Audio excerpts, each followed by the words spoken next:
नमस्कार मु स्निग्धा।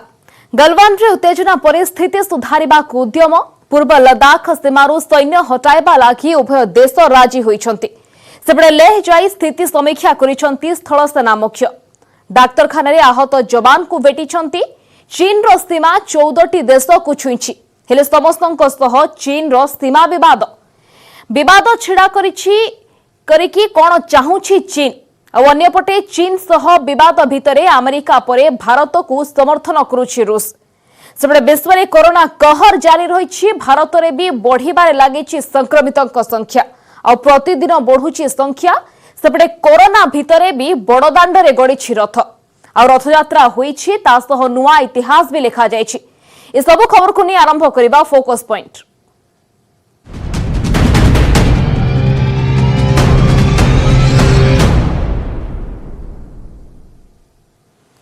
भारत चीन संघर्ष पर धीरे धीरे परिस्थिति को नियंत्रण को आनिबा को उद्यम चली। एलएसी रे उभय पक्ष सामरिक अधिकारी स्तरीय कथबार्ता बेस सकारात्मक रही।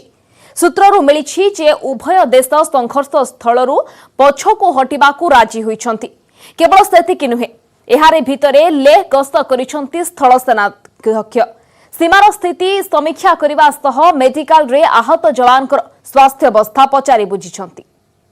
प्रदेश सीमा अंचल सीमा विवाद संपर्क में पूर्ण तथ्य हासिल कर सेनार कमांडर कॉन्फ्रेंस मंगलवार मध्य जारी रहिबो। 15 जून रे होइतबा संघर्ष रे मृताहत सैनिकों को नहीं एबे भी तथ्य लुचाउछि चीन।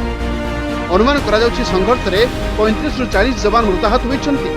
तेबे ए संपर्क रे तथ्य पदक आसु बोली चीन चाहुनी। एहारि भितरे प्राण हराइतबा सैनिक मानक लागि आयोजन करा जाइछि प्रार्थना सभा।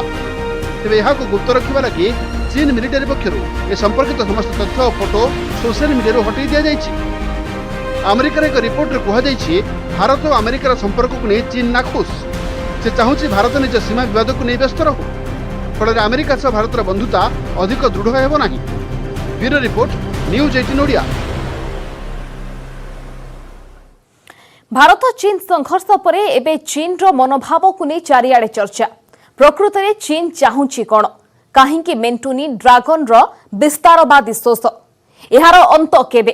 शांति भंग करी सबु बेले काहींकि अशांत सृष्टि करुछि? भारत प्रति तार मनोभाव कोन? ए सबु जानिबा को हेले आपणको बुझिबा को हेबो चीन रो चालाकी और चतुर चरित्र को। आसंतु जानिबा।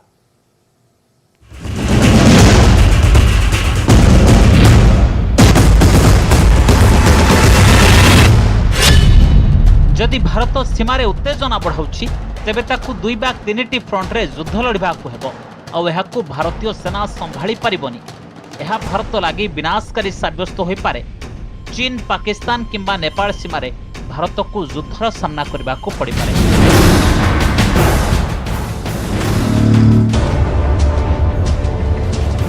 चीन रो सरकारी मीडिया ग्लोबल टाइम्स रे जून 18 तारिख रे प्रकाशित एसबू लाइन पड़ी बेस बुझेबो जे जिनपिंग को मनर एबे कौन चलुछि। जेतेबेले भारत चीन को तिब्बत ठारू आगो को बढ़िबा को रोकिला सेतेबेले चीन भारतर पड़ोसी को प्रभावित करबा को आरंभ कला। पाकिस्तान को निज पट को नेबा को ताकू अधिक समय लागिला नाही। गरीब और क्षुधार्त पाकिस्तान को चीन सीपेक नाम रे किछि अर्थ फिंगिला और पाकिस्तान निज जमीर एक बड़ अंश चीन को समर्पण करदेला। एमिति तो कहबा को गले चीन पीओके रे सड़क नदीबंध बिजुली और अन्य प्लांट सब निर्माण करुछि किंतु प्रकृत में यह भारत उपर आक्रमण करबा लागि पाकिस्तान कांधरे बंदूक रखी प्रस्तुति करुछि। पाकिस्तान चाइना का पूरी तरीके से एक उपनिवेश के रूप में स्थापित हो जाएगा। ये जिस तरीके का इन्वेस्टमेंट चाइना पाकिस्तान में लोन के माध्यम से कर रहा है उससे वो पाकिस्तान को अपने कर्ज के जाल में पूरी तरीके से उसने फंसाने का एक बहुत बड़ा प्लान बनाया है, जिसको कि पाकिस्तान के हुक्मरान अपने वेस्टेड इंटरेस्ट के ऊपर वो इतने फोकस्ड हैं कि वो चाइना की साजिश को नहीं समझ पा रहे हैं।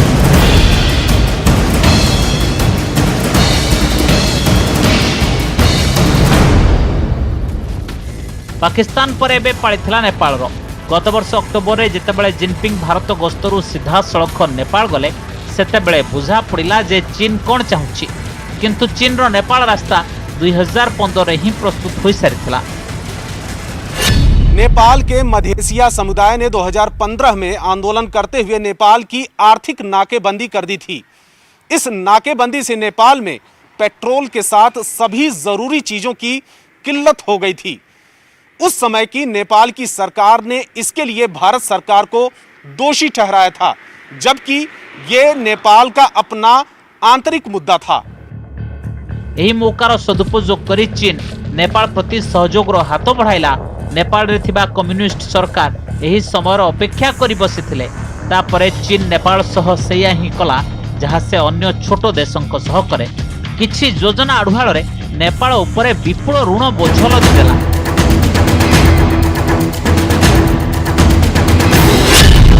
सीपेक अंतर्गत चीन नेपाल को ओबीओआर योजना रे शामिल करदेला। ओबीओआर अधीन रे नेपाल रे केतेक भित्तिभूमिर विकास करा जिवो बोली घोषणा कला। या बाद पर्यटन, शिक्षा, स्वास्थ्य भली क्षेत्र में 18टी बुझामणा स्वाक्षरित है। नेपाल काठमांडू और फुटबॉल सहयोगी सहर भाव चीन 2 सहर को घोषणा करागला। यह अधीन में उभय सहर उन्नतीकरण कर स्थिर है। घोषणा है चीन नेपाल को भिन्न भिन्न योजना रे देव 5600 कोटी नेपाली टंकार ऋण।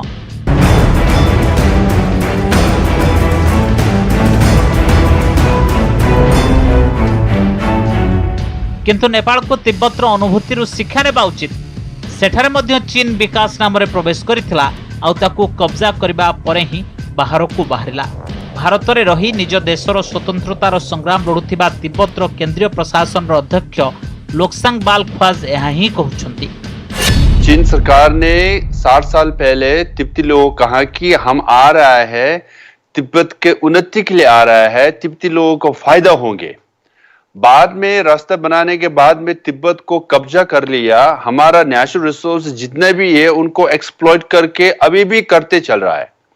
जितना भी हमारा नदी है सबको डैम पर डैम बना के उनका हाइड्रो पावर जनरेट करके चाइनीज कंपनी लोग अपने फायदा के लिए सब कुछ कर रहा है। तो हमें तो बहुत धोखा मिला।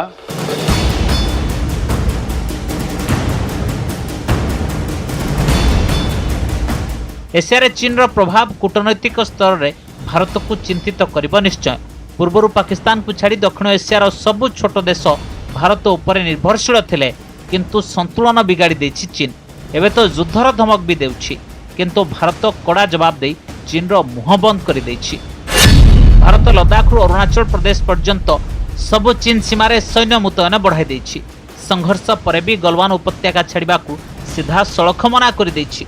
एलएसी अंचल रे सड़कर जाल बिछाई अन्य भित्तिभूमि विकास प्रक्रिया को त्वरान्वित करा जाइछि। भारत ने ये जो ब्रिज निर्माण का कार्य, ये जो गलवान वैली में जो झड़प हुई उसके 3 दिनों बाद पूरा किया। और ये इस बात को दर्शाता है कि चाइना किसी भी तरीके से भारत को दबाव में डाल करके किसी भी भारत के इंफ्रास्ट्रक्चर प्रोजेक्ट को रोक नहीं सकता है। चाहे वो रोड कंस्ट्रक्शन हो, चाहे वो ब्रिज कंस्ट्रक्शन हो, चाहे वो इंफ्रास्ट्रक्चर के डेवलपमेंट का प्रोग्राम हो, ये भारत बदस्तूर जारी रखेगा। चीन सीमा 14टी देश को छुई थाए। ए समस्त देश सह चीन रो सीमा विवाद रही। भारत सह मध्य चीन रो यही मनोभाव रही, किंतु भारत चीन को तार परिसीमा संपर्क में जणाई देछि। आउ एक कथा मध्य जणाई देछि जे जिनपिंग सेना निज सीमा पार कले सेमानक अवस्था खराब हेबो। Bureau report, news 18 Odia. चीन सह विवाद में भारत को आउ एक कूटनैतिक सफलता। अमेरिका परे रूस भारत को समर्थन घोषणा करिछि। रूस कहवा कथा उभय भारत एवं चीन सह संपर्क भल, हेले दुई देश मध्य विवाद अधिक हेउ एहा रूस चाहू नाही। रूसर घोषणा पर विश्व में चीन अलगा पड़ जाइछि।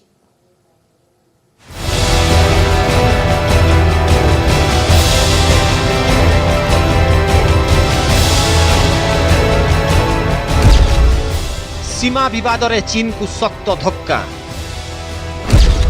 भारत को मिला रूस रो समर्थन। लद्दाख सीमा गलवान घाटी रे जून 15 तारिख रे भारत एवं चीन सेना मध्य होइथिबा संघर्ष पर दुई देश मध्य विवाद थमी नाही। सीमा रे उत्तेजना जारी रही। हेले चीन पाई एक बड़ खबर आसीछि। आउ सेही खबर हेउछि रूस भारत सह छिड़ा हेबाकू घोषणा करिछि। मिलिथिबा सूचना अनुसार चीन सह सीमा विवाद भितरे रूस भारत को समर्थन देबाकू आश्वासना दैछि। रूस रो कहिबा कथा उभय भारत एवं चीन सह व्यावसायिक एवं उत्तम व्यक्तिगत संपर्क रही। हेले रूस केबे चाहिबो नाही कि भारत एवं चीन मध्यरे विवाद बढ़ू। रूस वैदेशिक मंत्री एवं भारत में अवस्थापित रूस राष्ट्रदूत दुई देश मध्यरे उपजिथिबा सीमा विवाद तुरंत समाधान नहीं आशा रखिछंती। भारत में अवस्थापित रूस राष्ट्रदूत निकोलाई कुदासेव कहवा अनुसार आमे एलएस रे उत्तेजना ह्रास कम करने नहीं सबु प्रकार उद्यम को स्वागत करिबो, जेउथरे दुई देशर वैदेशिक मंत्री मध्य कथबार्ता भी चली एने आशावादी रहीछु। जून 23 तारिख में भारत चीन रूस वैदेशिक मंत्री मानकर भर्चुआल बैठक अनुष्ठित होईछि। आ बैठक में गलवान घाटी में होइथिबा संघर्ष एवं लद्दाख सीमार उत्तेजना कम करने नहीं होईछि आलोचना। 23 जून को रशिया इंडिया और चाइना के फॉरेन मिनिस्टर्स की बातचीत है। ये वीडियो कॉन्फ्रेंस है। इसका मुख्य मुद्दा है कि जो पेंडेमिक है इसके साथ कैसे निपटा जाए। इसमें लद्दाख तो इशू बनता ही नहीं। मुझे नहीं लगता इस इशू को रेज किया जाएगा, क्योंकि ना तो रशिया इसमें इंटरेस्टेड है, ना ही शायद हिंदुस्तान एक इंटरनेशनल फोरम इसको डिस्कस करना चाहेगा at this point of time. केवल रूस नुहे गलवान घाटी रे संघर्ष प्रसंग रे अमेरिका भी भारत को समर्थन कर सारी। खोद अमेरिका राष्ट्रपति डोनाल्ड ट्रंप कहि सारिछंती से एही प्रसंग रे उभय भारत एवं चीन सह आलोचना करुछंती। It's a very tough situation. We're talking to India, we're talking to China. They've got a big problem there. They've come to blows and we'll see what happens. We'll try and help them out. यह बहुत कठिन परिस्थिति अटे। महामारी corona प्रसंग रे चीन सह विश्वर प्रमुख असंतुष्ट अछंती। विशेषकर अमेरिका राष्ट्रपति एक रोड मैप तैयारी कर सारिछंती, जेउथिरे चीन सारा विश्व रे अलगा पड़ी जिवो। आउ सही रोड मैप हेउछि G10। आउ भारत अमेरिकार प्रस्ताव अनुसार G10 किबा G11 रे शामिल हो जाउछि। तेबे विश्व रे उभय राजनैतिक एवं कूटनैतिक स्तर रे एक बड़ विजय बोली कहा जाई परिबो। एहा छडा जुलाई रे जातिसंघ सुरक्षा परिषदर अस्थायी सीट पाई नुआ निर्वाचन प्रक्रिया अनुसार भोटिंग हेबार अछि। एथिरे एशिया पैसिफिक सीट रे भारत प्रबल दाबीदार अछि। हेले भारतर उद्यम भितरे चीन एवं पाकिस्तान बड़ समस्या भावे छिड़ा होइछंती। हेले एही सीट पाई अमेरिका जेउ भली भावे भारतर समर्थन करि आसुछि, एहाकु देखिले लागुछि भारत को एही सीट मिलिबा निश्चित। एहा छडा राष्ट्रपति ट्रंप G11 रे रूस को मध्य शामिल करने को उद्यम चलाइछंती। हेले रूस शामिल हेबा नै एपर्यंत निजर प्रतिक्रिया देई नाही। जदि रूस G11 रे शामिल होई जाउछि तेबे एहा चीन पाई बड़ झटका सदृश हेबो। चीन रूसर मित्र एवं सहयोगी देश, हेले मिलिथिबा सूचना अनुसार रूस चीन उपर पूरा भरोसा करि पारु नाही। आउ एहार बड़ कारण हेउछि 1979 रे दुई देश मध्यरे सीमा विवाद को नै होइथिबा युद्ध रे चीन को रूस परास्त करिथिला। युद्ध परे दुई देशर संपर्क रे सुधार तो आसीछि, हेले चीन रो आभिमुख्य को नै रूस आदौ विश्वास करि पारु नाही। आउ एक बड़ कारण हेउछि चीन रो प्रकृति को जानि पारि रूस भारत सह छिड़ा हेबाकू निष्पत्ति लेछि। Bureau report news 18 Odia. Jammu Kashmir सुरक्षा बलों को आउ एक बड़ सफलता मिली। एठारे पुलवामा रे आम जवान माने 2 जण आतंकवादी को सफा कर देछंती।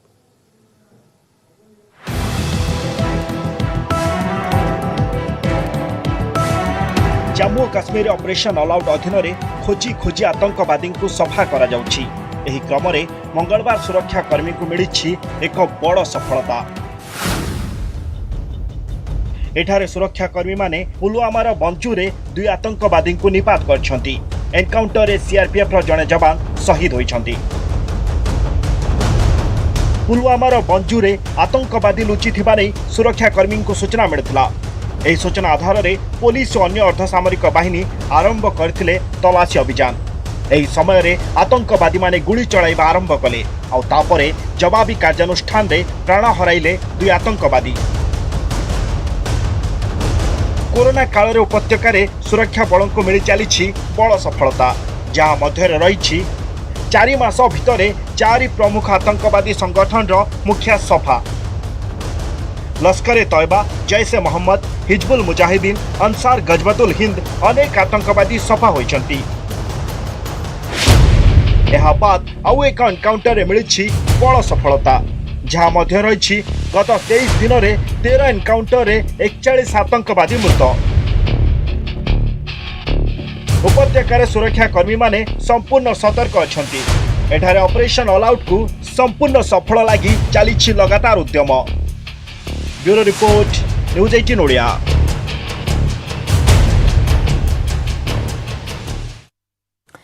देश में कोरोना आक्रांतों संख्या 4,40,215 को वृद्धि। सेहीपरि मृत्यु संख्या 14,000 अतिक्रम करिछि। 24 घंटे देश में 14,933 नुआ आक्रांत चिन्हट होइथिबा बेले 312 जन प्राण हराइछंती। सेबडे विश्व में मोट आक्रांतों संख्या 92,14,000 अतिक्रम करिछि। मध्य प्रदेश में 12,000 पॉजिटिव चिन्हट होई सारिछंती। सेहीपरि राजस्थान रे 15,232, तमिलनाडु रे 62,000, तेलंगाना रे 8,674, उत्तर प्रदेश रे 18,000 एवं पश्चिम बंग रे 14,358 छुईछि संक्रमितों संख्या। सेपटे विश्व में कोरोना कहर जारी रही। मोट आक्रांतों संख्या 92,14,000 अतिक्रम करिछि। सेहीपरि मृत्यु संख्या 4,74,900 पार करिछि। अमेरिका शीर्ष रे रहिछि। अमेरिका रे मोट आक्रांतों संख्या 23,88,000 अतिक्रम करिथिबा बेले मृत्यु संख्या 1,22,000 पार करिछि। अमेरिका तळको ब्राजिल रहिछि। ब्राजिल रे संक्रमितों संख्या 11,11,000 अतिक्रम करिथिबा बेले मृत्यु संख्या 51,000 छुईछि। सेहीपरि रूस रे 5,69,000 आक्रांत चिन्हट होइथिबा बेले 8,000 रु अधिक प्राण हराइछंती। ब्रिटेन रे 3,05,000 संक्रमित चिन्हट होइथिबा बेले 42,000 प्राण हराइछंती। Bureau report news 18 Odia. सेबडे राज्य में आउ 167 जन कोरोना पॉजिटिव चिन्हट होइछंती। संगरोध केन्द्र 150 और स्थानीय अंचल 17 पॉजिटिव सामना को आसी। गजपति सर्वाधिक 41 और गंजाम 30, जगतसिंहपुर 19, मयूरभंज 14, बालेश्वर 13, ढेंकानाल 9, खोर्धा 8, केन्द्रापड़ा 7 जन नुआ संक्रमित चिन्हट होइछंती। एथिसह राज्य में कोरोना आक्रांतों संख्या 5,470 को वृद्धि पाइछि। सेपटे राज्य में कोरोना भाइरस रे आउ 2 जनकर जीवन जाइछि। कटक 71 और 53 वर्षीय पुरुषंकर मृत्यु होइछि। 71 वर्षीय वृद्ध मधुमेह और किडनी रोग रे पीड़ित थिले। सेपरि 53 वर्षीय पुरुष मधुमेह रे मध्य पीड़ित थिबा नै सूचना दैछि स्वास्थ्य विभाग। एथिसहित कटक रे 3 और राज्य में 17 को वृद्धि पाइछि कोरोना मृत्यु संख्या। सेहीपरि राज्य में आउ 125 जन कोरोना आक्रांत सुस्थ होइछंती। और राज्य में मोट 3,988 कोरोना आक्रांत सुस्थ हो सारे। खोर्धारे सर्वाधिक 33, पुरी रे 17 कोरोना आक्रांत सुस्थ होइतिबा बेले कटक रे 14, मयूरभंज 13, गंजाम रे 10 आक्रांत सुस्थ होइछंती। सेबळे सुप्रीमकोर्ट को निर्देश क्रमे सेवायतंकर कोरोना परीक्षा करा जायछि। 1,143 सेवायतंकर कोविड टेस्ट करा जायतिबा बेले एमानंक मध्यरु जणंकर रिपोर्ट पॉजिटिव आसीछि। संक्रमित कोरोना रोगी को कोविड हॉस्पिटल को स्थानांतरित करा जायछि।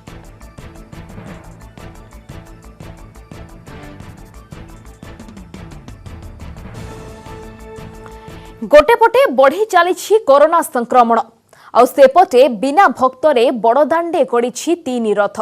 पुणी सामाजिक दूरत्व और मास्क परिधान करी रथ टाणी सेवायत। श्रीमंदिर में स्थल नीतिकांति सारी सकाळ 9टा सुधा होइथिला ठाकुरंक पहंडी। मध्याह्न 12टा पूर्व आरंभ हो जाइथिला रथ टणा। सुप्रीमकोर्ट को निर्देश अनुसार गोटे रथरू आउ गोटे रथ टाणिबा भितरे रखा जाइथिला 1 घंटार व्यवधान। सेवायत माने मास्क पिंधि यथा संभव सामाजिक दूरता रक्षा करी रथ टाणिथिले।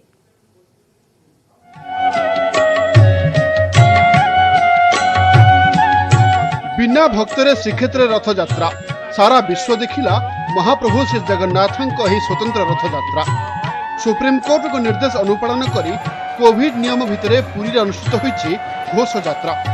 नाथिला कोलाहल, नाथिला नाम संकीर्तन, भक्त शून्य बड़दाण्ड। सिंदूर फाटिबा पूर्व श्रीमंदिर आरंभ हो जाइथिला रथयात्रा नीतिकांति। मंगलवार भोर 4:25 आरंभ होइथिला मंगल आळती। ମଇଲମ ତଡ଼ପ ଲାଗି ସାରି ସକାଳ 6:30 ସୁଦ୍ଧା ସରି ଯାଇଥିଲା ସକାଳ ଧୂପ ନୀତି। ଏହାପରେ ହୋଇଥିଲା ରଥ ପ୍ରତିଷ୍ଠା। ଦେଉଳ ପୁରୋହିତ ଶ୍ରୀମନ୍ଦିରରୁ ଆସି 3 ରଥର ପ୍ରତିଷ୍ଠା କରିଥିଲେ। ମଙ୍ଗଳାର୍ପଣ ପରେ ସକାଳ 7:25ରେ ଆରମ୍ଭ ହୋଇଥିଲା ପହଣ୍ଡି। ପ୍ରଥମେ ପହଣ୍ଡିରେ ବିଜେ କରିଥିଲେ ପ୍ରଭୁ ସୁଦର୍ଶନ, ତାପରେ ପ୍ରଭୁ ବଳଭଦ୍ର, ଦେବୀ ସୁଭଦ୍ରା ଓ ଶେଷରେ ମହାପ୍ରଭୁ ଶ୍ରୀ ଜଗନ୍ନାଥଙ୍କୁ ପହଣ୍ଡିରେ ଅଣାଯାଇଥିଲା ରଥ ଉପରକୁ। ମଦନ ମୋହନ ଓ ରାମକୃଷ୍ଣଙ୍କ ସହିତ ସକାଳ 9ଟା ସୁଦ୍ଧା ଚତୁର୍ଥ ବିଗ୍ରହ ହୋଇଥିଲେ ରଥାରୂଢ଼। ଏହାପରେ ରଥାରୂଢ଼ ଶ୍ରୀବିଗ୍ରହଙ୍କ ଦର୍ଶନ ପାଇଁ ଆସିଥିଲେ ଜଗଦ୍ଗୁରୁ ଶଙ୍କରାଚାର୍ଯ୍ୟ ନିଶ୍ଚଳାନନ୍ଦ ସରସ୍ୱତୀ। ଶିଷ୍ୟଙ୍କ ସହ 3 ରଥରେ ଚଢ଼ି ଶ୍ରୀଜୀଉଙ୍କ ଦର୍ଶନ କରିଥିଲେ ଶଙ୍କରାଚାର୍ଯ୍ୟ। ଏହାପରେ ଛେରା ପହଁରା ପାଇଁ ଆସିଥିଲେ ଗଜପତି ଦିବ୍ୟସିଂହ ଦେବ। ପ୍ରାୟ 1 ଘଣ୍ଟା କାଳ ଛେରା ପହଁରା କାର୍ଯ୍ୟ ଚାଲିଥିଲା। ଚାରମାଳ ଫିଟା ଓ ଘୋଡ଼ାଜୋତା ହୋଇ ପୂର୍ବାହ୍ନ 11:45 ବେଳକୁ ଆରମ୍ଭ ହୋଇଥିଲା ରଥଟଣା। बहुत प्रसन्नता है, जगन्नाथ जी ने सब रुकावट को दूर कर दिया और आप लोगों की भावना, जनता की भावना, हमारी भावना की रक्षा भगवान ने की। सब कुछ वही कराने वाले। व्यवस्था कैसे है? बहुत बढ़िया। विश्वर समस्त भक्त, ओडिशार समस्त भक्त, पुरीर समस्त भक्त, आमर समस्त सेवक भाई मानकर जो प्रार्थना, आंतरिक प्रार्थना शुणी महाप्रभु विजय कले से रही पारे नहीं। तांको यात्रा से अनुष्ठित करिले करैले ये तांकरी लीला। प्रथमे 11:55 टणा जाइथिला तालध्वज रथ। सुप्रीम कोर्ट निर्देश क्रमे गोटे रथटणार 1 घंटा पर अन्य रथटणा है। से नियम आधार 12:55 आरंभ होता देवदलन रथटणा। तार घंटाक पर 1:55 मिनिट बेलू टणा होता नंदीघोष रथ। समस्त सेवायत मास्क पिंधि यथासंभव सामाजिक दूरता रक्षा करी रथ टाणी। समग्र पुरी शहर में जारी करा 144 धारा। सिंहद्वार गुंडीचा मंदिर पर्यंत बड़दाण्ड को रखा जाइथिला सुरक्षा बलय मुतयन होइथिले 75 प्लाटून फोर्स। ये गोटे प्रकार चमत्कार एवं ये गोटे प्रकार जेतेबेले समग्र विश्व रे सबू कार्यक्रम धर्म कार्यक्रम संपन्न हो पारु नहीं, सेतेबेले आज आमर पुरी रे रथ यात्रा कार्यक्रम संपन्न होची। ये गोटे खुशी कथा। जय जगन्नाथ को आशीर्वाद सब ठीक चली एवं आमर प्रिय मुख्यमंत्री होती जगन्नाथ को परम भक्त। तेणु जहाँ होची एवं जहाँ आप देखुं सबू जगन्नाथ को आशीर्वाद एवं प्रभु जगन्नाथ जो आशीर्वाद कर सबू विभाग ठीक चली। एटा गोटे बैलेंस भरिया करागला। गोटे ऑप्शन थिला कि जमा रथ यात्रा न हो एंड द्वितीय साइड थिला कि जदि रथ यात्रा नॉर्मल रथ यात्रा हेले पैंडेमिक आउर बढ़िबो। तो ये गोटे मिडिल वे ऑनरेबल कोर्ट बाहर कले समस्ते स्वीकार कले तांको कि रथ यात्रा हो लेकिन लोक न था। रथयात्रा रे बड़दाण्ड थिला भक्त शून्य। आकाश मार्गरू बड़दाण्डर चित्र जी देखुथिला आखि को विश्वास करि परनुथिला। विश्व प्रसिद्ध रथयात्रा रे लक्ष लक्ष भक्त रे उछुली पड़ुथांता बड़दाण्ड। कोविड कटकणा पाई भक्त शून्य रथयात्रा रे बड़दाण्ड रे विरल दृश्य थिला अविश्वसनीय। पुरी शहर बासिंदा पाद भी पड़ नथिला बड़दाण्ड रे। घरे रही टीवी परदा रे समस्त दर्शन करथिले रथारूढ़ ठाकुरंको। देखिथिले केमिति बड़दाण्ड रे गड़ीथिला 3 रथ। पुरीरू कैमरामैन अमरेंद्र मिश्रा सह अक्षय मिश्र, न्यूज 18 ओडिया। सरथाबाली लगिला 3 रथ। संध्या पूर्व गुंडीचा मंदिर सम्मुखें पहुंचला तालध्वज, दर्पदलन और नंदीघोष। सुरुखुरु रथयात्रा सारी समस्त धन्यवाद जणाइछन्ति मुख्यमंत्री। विशेषकर सेवायत, पुरी जिला प्रशासन, श्रीमंदिर प्रशासन, स्वास्थ्य विभाग और पुलिस प्रशासन को धन्यवाद जणाइछन्ति। एथिसहित पुरीर जनसाधारण को सेमानकर सहयोग पाई साधुवाद जणाइछन्ति मुख्यमंत्री। सेबडे पुलिस महानिर्देशक अभय मध्य पुलिस बाहिनीर निष्ठापर उद्यम एवं पुरीवासी सहयोग पाई ट्वीट कर जणाइछन्ति धन्यवाद। सेपरी संध्या 7टा परे पुरी सहर में कोहल होइछि कर्फ्यू। तेबे केवल माटियापड़ा छकरू बड़शंख जाए कटकणा रहिबो। एहासह गुंडीचा मंदिर चतुर्पार्श्व को नो एंट्री जोन भाव में घोषणा करा जायछि। एनेकी सूचना दैछन्ति पुरी जिलापाल बलवंत सिंह। गतकाली जो आम नोटिफिकेशन करथिलु ये मान्यवर सर्वोच्च न्यायालय कटकणा रथ यात्रा गुंडीचा यात्रा सेटा आज टाइमली जो कंप्लीशन है आम पूरा सिटी को छाड़ी करी बाकी सब एरिया रे 7टा पर कर्फ्यू रिवोक करू छु उठाई देबो हमर गुंडीचा पाखापाखी जो अंचल अच्छी बड़संख रु नेकरी रेड क्रॉस रोड रो एपटे हमर माटियापड़ा छक जाई और एपटे बस स्टैंड ए अंचल रे आसंता काली राती 10टा जाई कर्फ्यू रहइबो समस्त अछि फोकस पॉइंट को रखिबा। नमस्कार।